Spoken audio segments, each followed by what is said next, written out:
माण तालुक्यातील म्हसवड येथील शेमिडे वस्ती येथे आईसोबत शेतात मोटार चालू करण्यासाठी गेलेल्या मूकबधीर विद्यार्थ्याचा बुडून मृत्यू झालाय। माणगंगा नदीवरील पाणीपुरवठा करणाऱ्या विहिरीजवळ शेमिडे वस्तीवरील बंधाऱ्यात ही घटना घडली। हनुमंत मोहन शेमिडे, वय वर्ष 18, राहणार शेमिडे वस्ती म्हसवड, असं मृत्यू झालेल्या मूकबधीर विद्यार्थ्याचं नाव आहे। आईसमोरच मुलाचा मृत्यू झाल्यानं परिसरात हळहळ व्यक्त होते। याबाबत घटनास्थळावरून मिळालेल्या माहितीनुसार हनुमंत मोहन शेमिडे, वय वर्ष 20, हा मूकबधीर विद्यार्थी इयत्ता 10वीच्या वर्गात सातारा येथील मूकबधीर विद्यालयात शिक्षण घेत आहे। गणेशोत्सवामुळे 3-4 दिवस सुट्टी असल्यामुळे तो गावी आला होता। रविवार दिनांक 15 सप्टेंबर रोजी दुपारी 1 वाजता हनुमंत शेमिडे हा आईसोबत शेतात मोटर चालू करण्यासाठी गेला होता। हनुमंतची आई सुद्धा मूकबधीर आहे।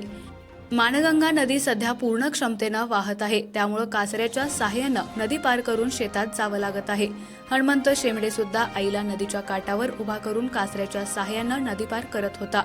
मात्र नदीच्या मध्यभागी गेल्यानंतर हनुमंत शेमिडे यांचा हातातून कासरा निसटला आणि पाण्यात वाहत गेला। मूकबधीर आईच्या समोर मुलगा वाहून गेला। त्या माऊलीला साधं ओरडता सुद्धा आलं नाही। मुलगा पाण्यात वाहत गेल्याचं त्या आईनं घरी पळत जाऊन वडील मोहन शेमिडे व इतरांना सांगितलं। सदरची घटना घडल्याची वार्ता वाऱ्यासारखी पसरली। म्हसवड पोलीस स्टेशनचे पोलीस, म्हसवड नगर परिषदेचे कर्मचारी यांनी स्थानिक नागरिकांच्या मदतीनं युद्धपातळीवर शोध मोहीम सुरू केली, परंतु सायंकाळी उशिरापर्यंत तरी हनुमंत शेमिडे याचा शोध लागला नव्हता।